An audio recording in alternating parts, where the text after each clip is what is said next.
Hey guys, how's it going? This is Dice Squad. My name is Marshall Dice, known as Adam Campbell. General Dice, Todd Evangelista. And this is the only show that we have the patent for. Right, is that right, General? I actually have the patent on a few more, but yes. Dice Tower, Dice Squad, anything with dice, I have the patent on it. All right. Well, what game do we have this time, General? This is Letter Tycoon, and this is a Mensa Select game. A what? Mensa Select game. So it will help your kids be smarter. For teachers who are looking for something in the classroom, this is also a good one. This is essentially a word-making game. All right. But with a little bit of a twist. You have 7 cards in your hand.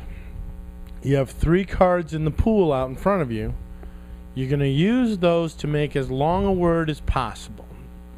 So it's like Scrabble. This is correct. People who play Scrabble well will play this well. Because you have, if you make a 3-letter word, you only get $1. 4-letter, $2. 5-letter, $3. But the 6-letter word gets $4 and 1 stock in the company. 7-letter word, $6 and 1 stock in the company. Once you have money, the word that you made, you can buy one of the letters with your money. What? And then that means you patent it. And anytime somebody else uses it, like for instance, when you use the word read, I have the patent on the letter R. So I got an extra $1. Do you realize if you had the patent in real life for the letter R, you would be set up for life? The Bible would owe me so much money. Oh my gosh. Yes. That Bible's a long book. I've heard. They use the letter R frequently. I've heard. Yes. Heard. You owe me $1. Right there. In any case, we're going to show you how to play today. It's very fun. Has a little twists, some twists and turns to it. Let's get into the twists and turns right away. All right. Number 1, if your letter's a consonant, it's green. It has different amounts on it that you patent. If you're going for a vowel, you have different amounts, but that vowel is orange. But these are a little like beige color. What is that all about? These are garbage letters. Z, Q, J, B, K, X. Now, wait a minute, General. They only cost these you letters have feelings too. They only cost you $2, but they each have special powers. For instance, Z is a very powerful patent because it says you may add a phantom S to every word you make. Is that different from a regular S? It is, because a regular S, you'd have to pay for the patent. But a phantom S, you don't have to pay. Interesting. Yes. So every time, instead of getting a 5-letter word, you just got a 6-letter word, and the guy who has the S patent didn't get any money. Too bad. That sounds diabolical. It is diabolical. How about Q? You get to throw away one of your letters before you start. How about the V? You may build 2 words instead of 1. How about the X? You may use 1 letter card twice. So if you have an L in your hand, look for kettle to be spelled. You can use it twice. Well, isn't that a fine kettle of fish? Mm-hmm. I'll call you the pot black or something too. That's also a pun. How about this? K, earn double if your word has only 1 vowel in it. B, earn double if your word begins and ends in vowels. And J, earn double if vowels are at least half of your word. So if you have the B and J, they combo. So that having like you make a 4-letter word, but beginning and ending in a vowel, suddenly, boom, they both pay off.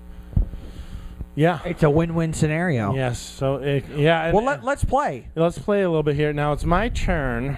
I thought it was my turn. Okay, go ahead. It's my turn because I have the Zeppelin which is the first player mark. Now, what does a Zeppelin have to do with making words? If you look at the Z card, which I just happen to have, the Z is a Zeppelin factory. All right. So now we have, okay, so I have 7 cards in my hand, but they're all kind of bad.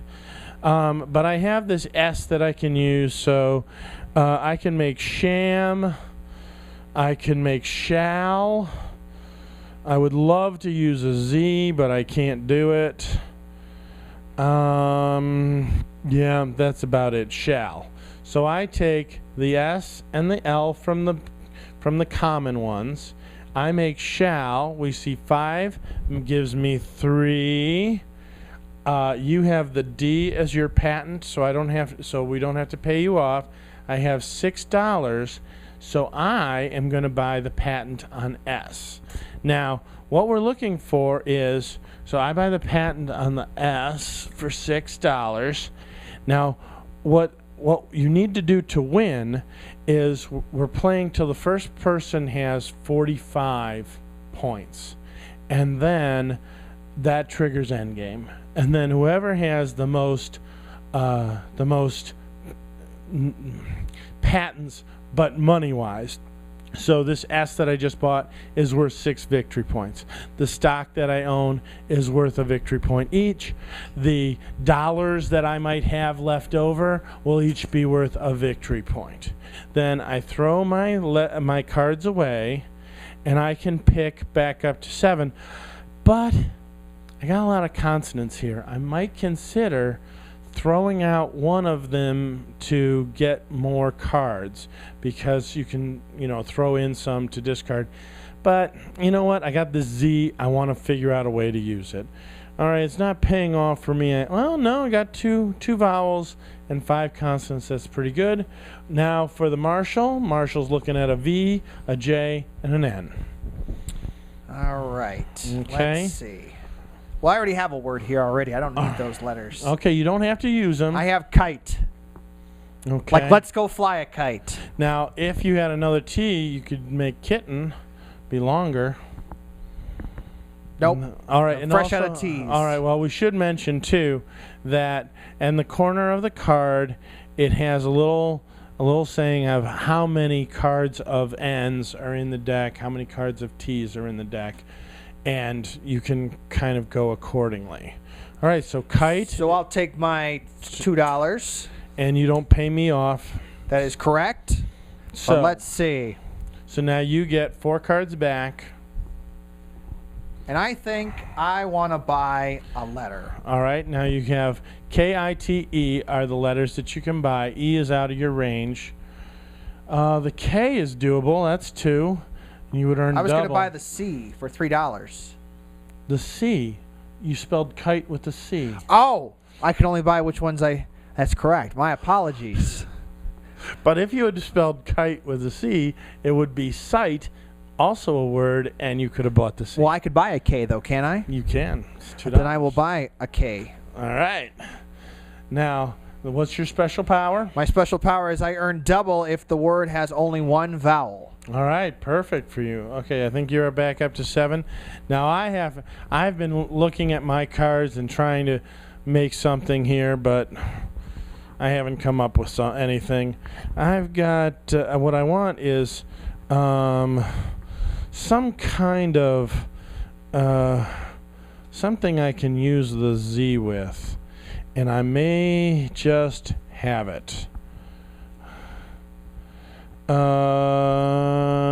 I can't do what I want to do, but maze will work out well for me. So that's 4 letters, and I only get $2, but that $2 will buy me the Z.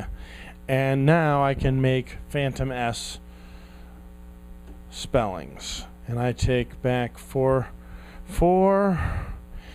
and go ahead. We'll do a couple more rounds, or one more round of this way, and then we'll show you our variant on the game, which is the Texas Hold'em style. I like that idea. All right. Let's see.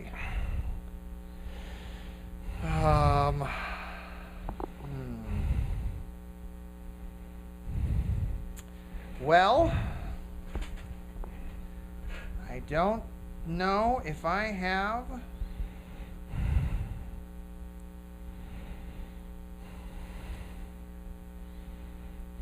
I can do go.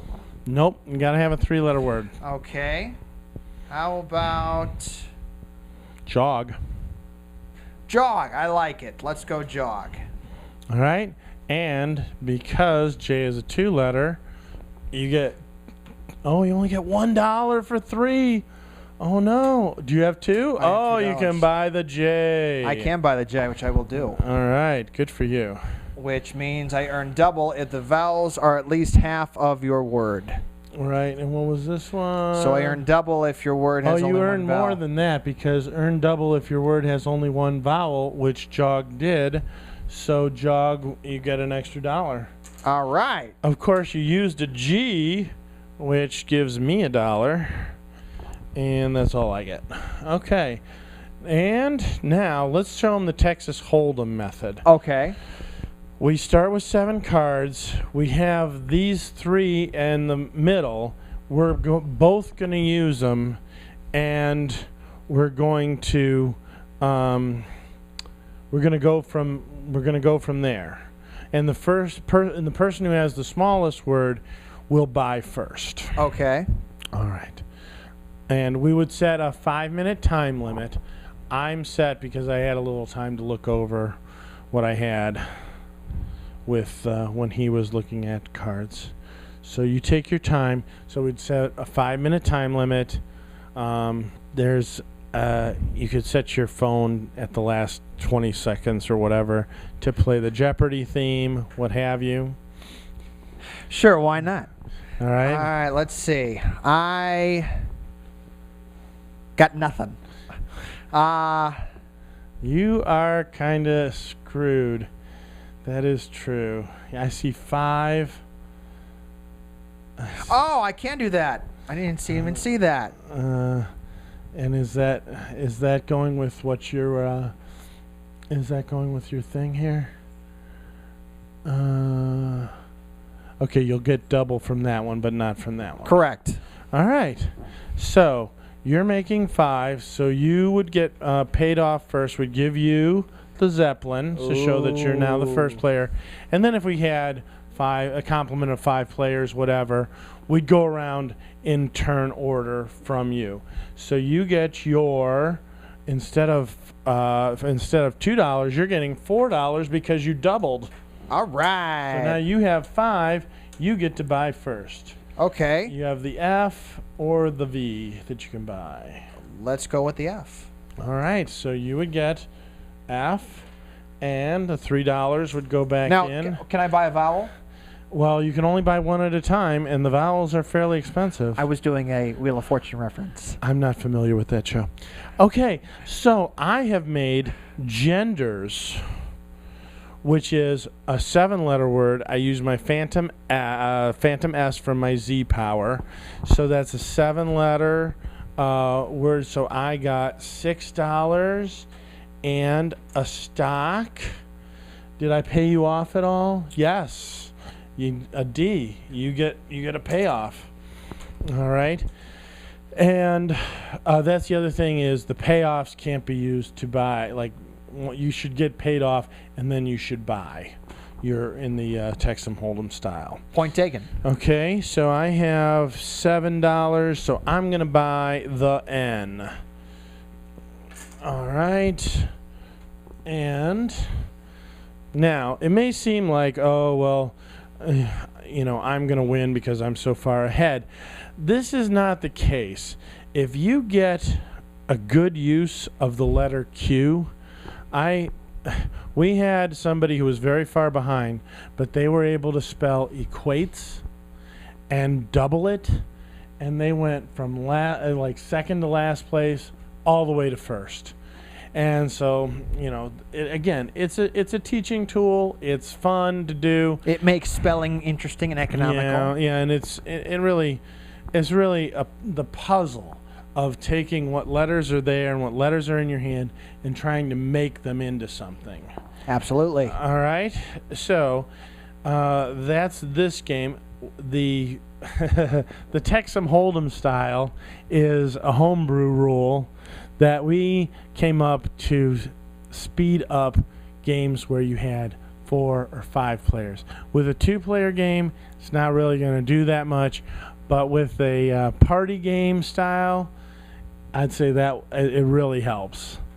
And we're still refining it ourselves. How about you, sir? Any comments, any complaints, anything that you could maybe Well, I could see this as a good learning tool for any student teacher going into the field of education.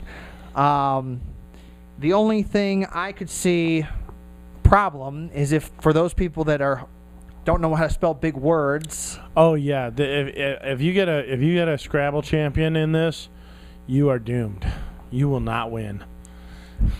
So I could see the difficulty with that. But other than that, I like the fact that you spell the words and then you can buy words so that even if you don't make big words, you still get a big payoff from those words. And in a smaller game, you do have that chance to save up some money, buy the E, and then let it make you money after. And the reason it has to, your money has to come out from the bank is because if it came out of your stack, the rich would always just get richer. Absolutely. If you were down behind, but you had saved up some money, it would just be Machi Koro all over again. You would just, I lost all my money from patents. Yes, so, no, it's much better that money comes from the bank.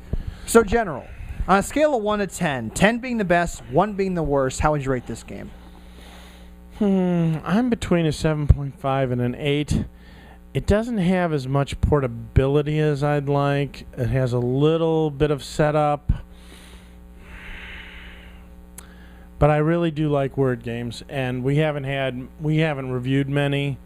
I think this is about the only one I own. No, I own Bananagrams, which I also like. So it's not. I think I like Bananagrams a little more. I'm gonna go an 8. 8. All right. Well, I will also give this game an 8 because I can spell really good. Yeah, you did all right. And yeah, so and then again, if that plays to your strengths, I think it will be. Especially if you learn and you get better at it, I think you'll like it more. But one thing we should mention, comparing it to Bananagrams really says use small words, and it says that game, if you use small words, boy, you're gonna do well. This game, you must use large words in order to win. So, alrighty, well. I guess that concludes this episode of Dice Squad. Wouldn't you agree? I'm hungry for alphabet soup. Alrighty. But from all of us here at Dice Squad, this is Marshall Dice, known as Adam Campbell. General Dice, Todd Evangelista. Next time, later.